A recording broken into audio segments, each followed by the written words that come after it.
Hello kids, आपण सिविक्सचा पुढचा chapter बघतोय, democracy and it's institutions.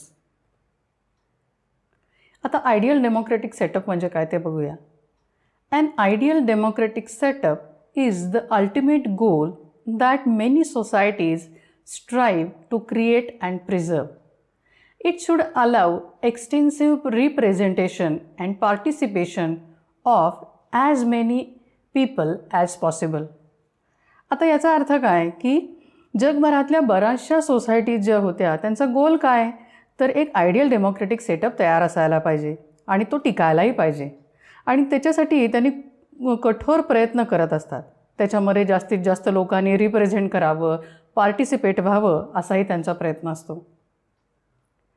An ideal democratic setup should also be able to check manipulation of power by the few people who have it at the expense of many who have put them there. आता हा ideal democratic setup कसा असायला हवा, तर लोकांनी निवडून दिलेल्या काही ठराविक लोकांकडून त्या पॉवरचा मिसयूज होत असेल तर तो सुद्धा कंट्रोल झाला पाहिजे. It should have free, fair and transparent elections where anyone has the freedom to cast a vote. आणि ह्या सेटअपमध्ये ही इलेक्शन्स कशा असायला हव्यात, तर फ्री, फेअर अँड ट्रान्सपरंट असायला हव्यात. आणि प्रत्येकाला वोट देण्याचा अधिकार पण असला पाहिजे.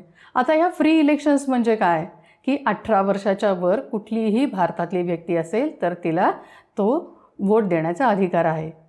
त्याच्यानंतर फेअर इलेक्शन्स आणि ट्रान्सपरंट इलेक्शन्स म्हणजे कुणाची भीती न बाळगता, कुणाचं प्रेशर न बाळगता त्यांना ह्या व्यवस्थित इलेक्शनची पद्धत आहे त्याच्यातनं ह्या इलेक्शनला आपले वोट देता यावेत. Even the oldest and biggest democracies, there are forces that threaten its democratic foundation. आता काही जुन्या आणि मोठ्या डेमोक्रेसीज आहेत त्याच्यामध्ये सुद्धा काय होतं, हा धोका निर्माण करण्याच्या काही फोर्सेस आहेत. The openness of the democratic setup attracts people with vested interest who use it to their own advantage to attain power even if they do not value the basic principles of democracy. आता या सेटअपचं सुद्धा open for all हे principal असल्यामुळे काय झालं, त्या प्रिन्सिपलची value नसणारी काही लोकं आहेत ती या पॉवरमध्ये येतात आणि स्वतःचा फायदा करून घेतात. Universal adult franchise, elections and political parties are the basic institutions that help to formulate an ideal democratic setup. आता हा आयडियल डेमोक्रेटिक सेटअप तयार करण्यासाठी काही 3 बेसिक इन्स्टिट्यूशनची मदत होते. त्याच्यामध्ये पहिलं आहे युनिव्हर्सल ॲडल्ट फ्रँचाईज, दुसरं आहे इलेक्शन्स आणि तिसरं आहे political parties. In an ideal democratic setup people should express their opinions, suggestions should be taken into account and action should be taken accordingly. आता या सेटअपमध्ये लोकांनी त्यांची मतं एक्सप्रेस केली पाहिजे किंवा त्यांनी दिलेली हे जी सजेशन्स आहेत ती विचारात घेऊन त्यानुसार ॲक्शनसुद्धा घेतली पाहिजे. An ideal democratic setup is not only about what the government should do, it is also about the duties of the citizens of the country. आता हा सेटअप म्हणजे नुसतं गव्हर्नमेंटनी काय काम केलं पाहिजे असं नाही आहे, तर देशाच्या जनतेच्या सुद्धा काहीतरी ड्युटीज आहेत. Youth should take interest and participate in campaigns of government. आणि गव्हर्नमेंटच्या कॅम्पेनमध्ये ह्या यूथनी सुद्धा इंटरेस्ट घेतला पाहिजे आणि त्यांनी पार्टिसिपेटसुद्धा केलं पाहिजे. त्याचं एक एक्झाम्पल बघूया. If there is shortage of power and water in a particular area, it should be brought to the notice of the authorities. म्हणजे एखाद्या एरियामध्ये जर पाण्याचं किंवा लाईटचं शॉर्टेज असेल तर तिथल्या अथॉरिटीजच्या ते निदर्शनाला आणून दिलं पाहिजे, नोटीसमध्ये आणून दिलं पाहिजे. Citizens should also participate in teaching the local people. आणि ह्या सिटिझन्सने सुद्धा ह्या लोकल जे काही लोक आहेत त्यांना एज्युकेट करण्यासाठी पार्टिसिपेट केलं पाहिजे. आता युनिव्हर्सल ॲडल्ट फ्रँचाईज म्हणजे काय ते बघूया. Universal adult franchise is the right of any adult above 18 years, irrespective of one's gender, caste, creed or religion, to cast a vote. आता युनिव्हर्सल ॲडल्ट फ्रँचाईज म्हणजे काय? 18 वर्ष ज्यांची पूर्ण झालेली आहेत अशा ॲडल्टला हा मतदानाचा अधिकार आहे. मग तो स्त्री आहे का पुरुष आहे, कुठल्या जातीचा आहे का धर्माचा आहे, कुठल्या पंथाचा आहे, ह्याच्याशी त्याचा काहीही संबंध नाही. हे वोट करताना ह्या कुठल्याही गोष्टी लक्षात घेतल्या जात नाहीत. Franchise or the right to vote is available to all the citizens of the country who are above the age of 18 years. म्हणजे हा मतदानाचा अधिकार देशातल्या सर्व नागरिकांना आहे जे 18 वर्षाच्या वर आहेत. Universal adult franchise has been achieved for a long struggle throughout the world. आता हे युनिव्हर्सल ॲडल्ट फ्रँचाईज किंवा राईट टू व्होट हा मतदानाचा अधिकार हा काय इझिली मिळालेला नाही आहे. पूर्ण जगभरामध्ये त्याच्यासाठी खूप स्ट्रगल झाला. In the beginning of 19th century, 19व्या सेंचुरीच्या सुरुवातीला many European countries did not allow their citizens to vote. बऱ्याचशा युरोपियन कंट्रीज होत्या हे त्यांच्या सिटिझन्सना वोट करायला अलाउ करत नव्हते. Only men could vote, that too in some countries only. काही देशांमध्ये फक्त पुरुषांनाच हा अधिकार होता. Whereas women had negligible voting rights. पण याच दरम्यान काय झालं, स्त्रियांना सुद्धा हा जो अधिकार आहे वोटिंगचा राईट हा अगदी निग्लिजिबल होता. In USA, people of African origin were not allowed to vote until 1965. USA African ओरिजिनची जी लोकं होती त्यांना 1965 पर्यंत हा वोटिंगसाठी अलाव करत नव्हते. Men and women struggle for voting rights to be granted and this was term as universal adult franchise or universal suffrage. आणि यासाठी main आणि वुमननी खूप स्ट्रगल केला आणि त्यालाच आपण युनिव्हर्सल ॲडल्ट फ्रँचाईज किंवा युनिव्हर्सल सफरेज असं पण म्हणतो. Universal adult franchise not only depict political equality but also encourages youth people who are the future of the country to participate in the electoral process. आता ही universal adult franchise हे नुसती political equality दाखवत नाही तर young जनरेशनना या electrical प्रोसेसमध्ये participate करण्यासाठी एनकरेज करतं जे आपल्या देशाचे फ्युचर आहेत. It helps to bring in power a government that has been chosen by the people of the government. आणि यामुळे देशातल्या जनतेला आपलं गव्हर्मेंट निवडण्याचा आणि सत्तेत आणण्यास मदत होते. आता इलेक्शन्स म्हणजे काय? What is an election? Election is the process in which people vote to choose their elected representatives. आता ही इलेक्शन म्हणजे काय? ही अशी प्रोसेस ज्याच्यामध्ये लोक त्यांचे इलेक्टेड रिप्रेझेंटेटिव्स निवडण्यासाठी वोट करतात. Why do you think elections are held periodically? तुम्हाला काय वाटतं की ह्या इलेक्शन्स पिरियॉडिकली म्हणजे 5 वर्षांनी का बरं घेतल्या जात असाव्यात? They are held periodically to keep a check on the people in the power. आता हे 5 वर्षांनी का होतात तर जी लोक पॉवरमध्ये आहेत त्यांच्यावरती कंट्रोल ठेवण्यासाठी. Elections gives an opportunity to people to judge if their demands have been fulfilled, whether they want to re-elect the same government or vote for some other people. आता इलेक्शन ही अशी अपॉर्च्युनिटी आहे ज्याच्यामध्ये त्यांच्या demand पूर्ण केल्या जातात का, त्यांना तेच गव्हर्मेंट ठेवायचं आहे पुढच्या 5 वर्षाकरता का दुसरं गव्हर्मेंट हवं आहे ह्याची अपॉर्च्युनिटी देतात. An election is actually a contest between 2 people for 1 position or seat. आता हे इलेक्शन म्हणजे काय? एक अशी कंटेस्ट आहे ज्याच्यामध्ये एका पोझिशन किंवा एका सीटसाठी 2 व्यक्तींमध्ये स्पर्धा असते. It could be amongst 2 people of same or different political parties.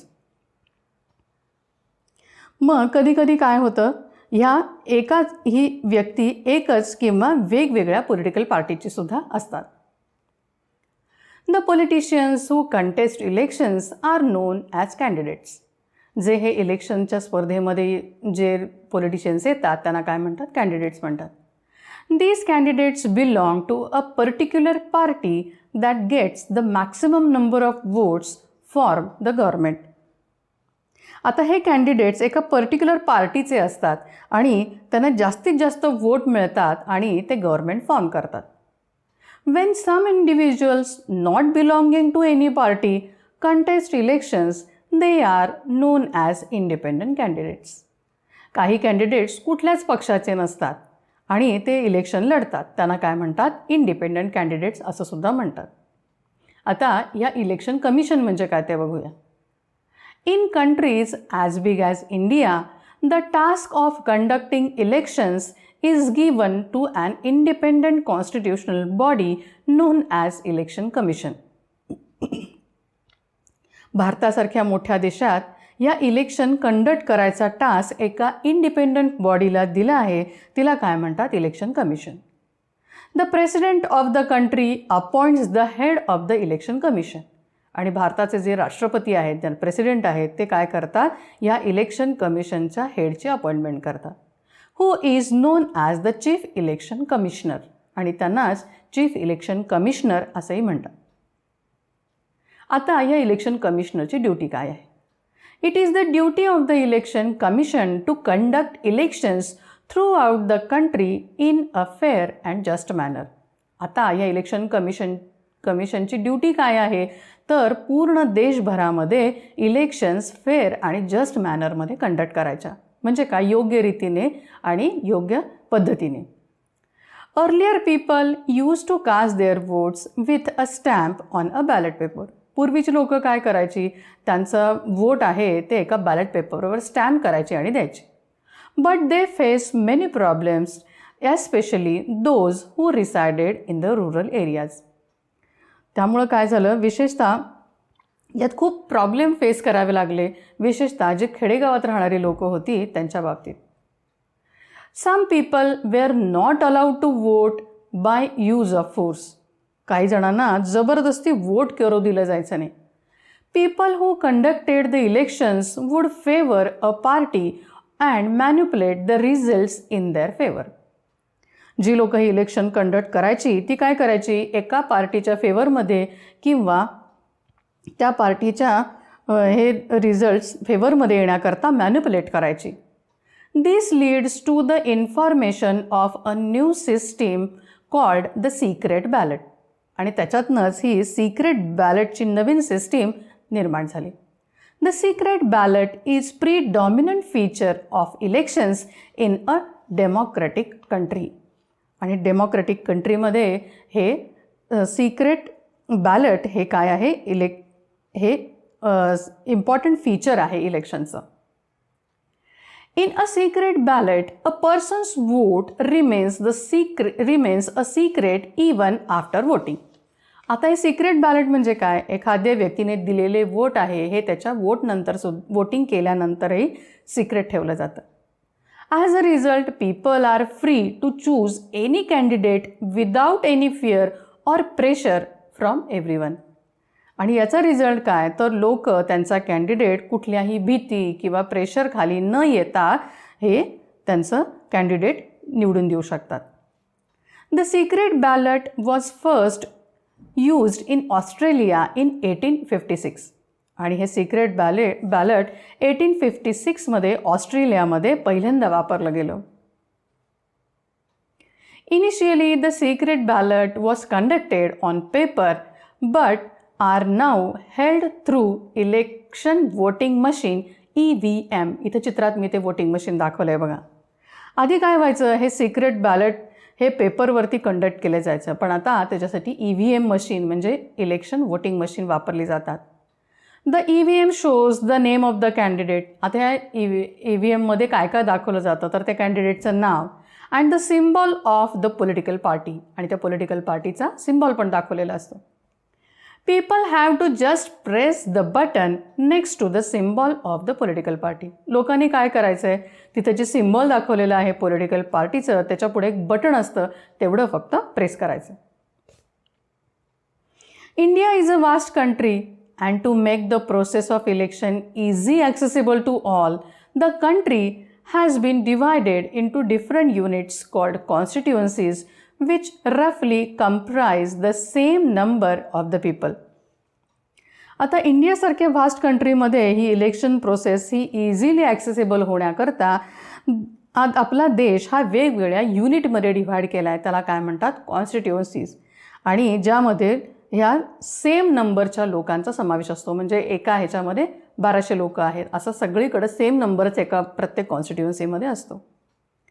Candidates choose their electoral constituencies from where they want to contest the election. आता हे कॅन्डिडेट जे आहेत इलेक्शनला उभं राहणारे आहेत ते काय करतात, ते कुठल्या कॉन्स्टिट्युएन्सीमधून उभं राहायचं हा चॉईस त्यांच्याकडे असतो. आता बॅलेट म्हणजे काय? The term ballot was initially referred to a small ball used by voters in an election. आता हे बॅलेट म्हणजे पूर्वी काय व्हायचं, एक छोटासा बॉल या इलेक्शनला ह्या वोटर्सकडून वापरला जायचा. The voters would use a black ball to oppose a candidate and white ball to show support. आता ह्याच्यात 2 कलर होते, एक ब्लॅक होता आणि एक व्हाईट होता. ब्लॅक बॉल कशासाठी वापरायचे, त्या कॅन्डिडेटला अपोज करायला, आणि व्हाईट बॉल सपोर्ट करायला. Each voter put either of the balls in the ballot box. आणि प्रत्येक वोटरला कुठला तरी एक बॉल आहे त्या बॅलेट बॉक्समध्ये टाकावाच लागायचा. आता ह्या इलेक्शन्सचं महत्त्व काय आहे ते बघूया. दे एक्सप्रेस पब्लिक विल, म्हणजे ते ज्या लोकांना निवडून देतात त्याच्यावरनं काय कळतं आपल्याला, लोकांची इच्छा काय आहे ते त्यातनं कळतं. People participate in the governance of the country by choosing their elected representatives. आता हे पब्लिक विल म्हणजे लोकांची इच्छा जे एक्सप्रेस करतात ते हे लोकप्रतिनिधी निवडून ते देशाच्या गव्हर्नन्समध्ये पार्टिसिपेट करतात. Elections held at regular intervals give the people the freedom to allow the present government to rule for another term or to choose a new government. आता ह्या इलेक्शन्स रेग्युलर इंटरवलने म्हणजे दर 5 वर्षांनी होतात. त्यामुळं काय होतं, लोकांना काय होतं, हे आहेच गव्हर्नमेंट पुढच्या टर्म करता कंटिन्यू करायचं आहे का नवीन लोक निवडून द्यायचे आहेत, हा त्यांच्याकडे चॉईस राहतो. A free and fair elections make people happy which in turn impact the progress of the country. या फ्री इलेक्शन्स होत असल्यामुळं काय असतात, लोक खुश राहतात आणि त्याचा इम्पॅक्ट कंट्रीच्या प्रोग्रेसवरती होतो. आता इलेक्टोरल रोल म्हणजे काय बघूया. तुम्ही इथे चित्रात दाखवलं आहे तसं कधीतरी बघितलं असेल, इलेक्शनच्या वेळी तुमच्या घरी ही नगरपालिकेचे लोक घेऊन येतात, त्याच्यामध्ये काय काय दिलेलं असतं ते बघूया. तुमचा तिथे एक फोटो असतो, तुमचं नाव असतं, तुमचा पत्ता असतो आणि तुम्हाला तुमचं वय त्याच्यात लिहिलेलं असतं. आता हा रोल म्हणजे काय ते बघूया. An electoral roll is a list of all the citizens who are eligible to vote in an election. आता हा इलेक्टोरल रोल म्हणजे काय, तर जे सिटिझन्स वोट करायला इलेक्शनमध्ये इलिजिबल आहेत त्या सगळ्यांची यादी. The electoral rolls are prepared depending on the constituencies to which the voters belongs. आता हे लिस्ट कशावरनं बनवल्या जातात, तर ज्या कॉन्स्टिट्युएन्सीमध्ये ती वोटर्स बिलॉंग करतात त्याच्यावरनं ह्या याद्या बनवल्या जातात. The election commission of India generally allows 1200 voters per booth. हे इलेक्शन कमिशन जे इंडियाचं आहे ते जनरली काय करतं, एका बूथमध्ये 1200 वोटर्स असं डिव्हाइड केलेलं असतं. तुम्ही इलेक्शनच्या वेळेस बघितलं असेल बघा, वेगवेगळे बूथ असतात आणि तिथं इलेक्शन्स या होतात. इथं काही पॉलिटिकल पार्टीज ज्या ऑल ओव्हर इंडिया आहेत त्यांची नावं दिली आहेत, ज्याच्यामध्ये इंडियन नॅशनल काँग्रेस आहे INC, भारतीय जनता पार्टी म्हणजे BJP, Bahujan Samaj party BSP, nationalist Congress party NCP, त्याच्यानंतर communist party of India CPI, राष्ट्रीय जनता दल म्हणजे RJD आणि communist party of India Marxist CPIM. इथं काहीही त्यांचे सिम्बॉल्स दिलेत पॉलिटिकल पार्टीचे. आता ह्या नॅशनल पॉलिटिकल पार्टी कुठल्या आणि स्टेट लेवलच्या कुठल्या ते बघूया आपण. A political party is an organization of individuals that come together and share a common ideology. आता या पॉलिटिकल पार्टी म्हणजे काय? कॉमन आयडियोलॉजी म्हणजे कॉमन विचारांची लोक एकत्र येतात आणि त्यांची ती ऑर्गनायझेशन असते. Their aim is to form the government of the country. आणि त्यांचा उद्देश काय असतो तर या कंट्रीचं गव्हर्नमेंट फॉर्म करणं. कंट्रीज कॅन हॅव 1, 2 और मोर पॉलिटिकल पार्टीज. एखाद्या देशामध्ये 1, 2 किंवा 2पेक्षा जास्त पॉलिटिकल पार्टीजसुद्धा असतात. Parties that have considerable presence throughout the country are known as national parties. ज्यांचा पूर्ण देश, ज्या पार्टींचा पूर्ण देशभरामध्ये प्रेझेन्स असतो त्यांना काय म्हणतात? नॅशनल पार्टीज म्हणतात. आता एक्झाम्पल्स घ्यायचं तर मगाशी मी चित्र दाखवले बघा. इंडियन नॅशनल काँग्रेस आहे, भारतीय जनता पार्टी आहे, ही त्याची एक्झाम्पल्स आहेत.